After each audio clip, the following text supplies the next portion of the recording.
Hello everyone, welcome to this short introduction to the Red List of Ecosystems thematic group. My name's David Keith and I'd like to introduce the co-chair of the group, Emily Nicholson. That's us on the left of the photo there. Much of our work in the thematic group is focused on a risk-based approach to ecosystem management. Risk is the probability of a bad outcome over a specified time frame, and the bad outcome that we're interested in avoiding is ecosystem collapse. And this is a substantial and lasting loss of biota and reorganisation of structure and ecological processes within ecosystems. These kinds of changes have major consequences both for biodiversity and also ecosystem function, and therefore ecosystem services that people depend on. And you can see some examples there that span freshwater bodies, forests, marine environments, as well as rangelands. Now, to assess and manage these risks, we first of all need to do the assessment. In other words, estimate the probability of collapse over a specified time frame.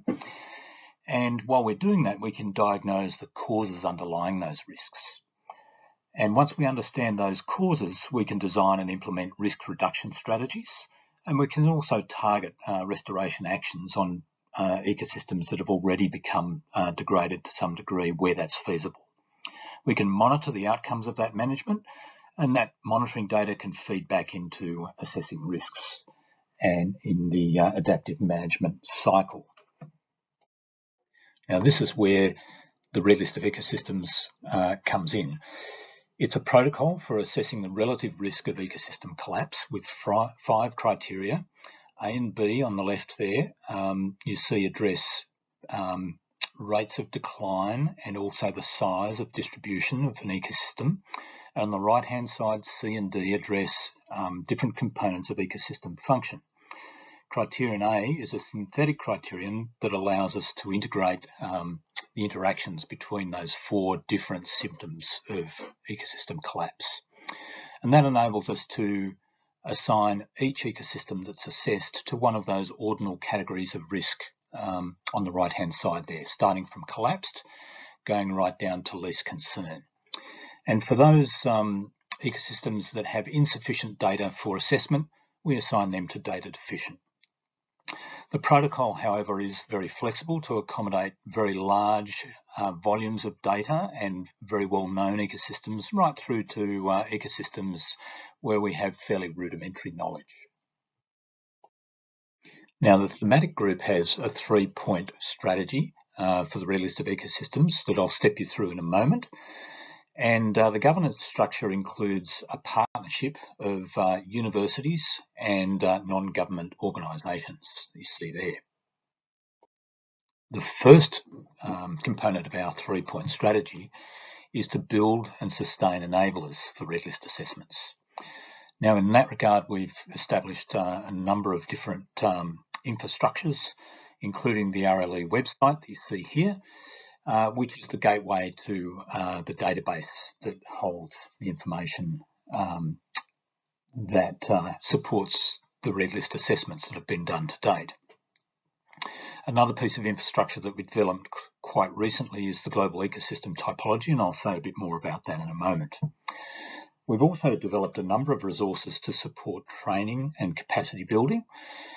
These include the guidelines, which are available through the website, and also a Future Learn massive online course that steps participants through the various different concepts and applications of the Red List protocol. We run regular activities, including conference presentations and workshops at each of the World Conservation Congresses for the last 10 years or so, as well as international conferences such as the International Congress for Conservation Biology. We also run targeted workshops that are project-based depending on demand. In terms of resourcing, much of our work is done on a voluntary basis, and we do have grants that have been awarded for particular projects, but a lot of our work is done through contributions of in-kind time from experts around the world. An important component of our information infrastructure is the global ecosystem typology that was adopted by the IUCN at the last Congress. And this is available as a publication through the IUCN web portal, and also has its own dedicated website, globalecosystems.org, that enables you to explore different kinds of ecosystem types and their distribution around the world. The typology is a hierarchical framework that enables applications from global down to quite local applications for ecosystem management. Level 3 of the classification framework, ecosystem function groups, is very much the working units for global assessments and comparisons, as well as initiatives such as the System for Environmental Economic Accounting, and quite likely for assessing targets under the post-2020 CBD framework. The second strand of our strategy is to assess ecosystems of the world. And we have a number of strategic assessments that are targeted assessments for more than 50 ecosystems around the world, aiming to address opportunities for strategic management to sustain those systems. You see those in the black dots on the map there. A second component of that work involves national assessments, which are comprehensive systematic assessments of all ecosystems within a defined area, usually a country, but sometimes broader assessments across regions. And our national assessments now cover 25 countries, whereas the regional assessments encompass more than 100 countries. And thirdly, we're beginning to embark on global assessment, initially with a trial focused on a global assessment of mangrove ecosystems. And the third component of our strategy is to deliver impact.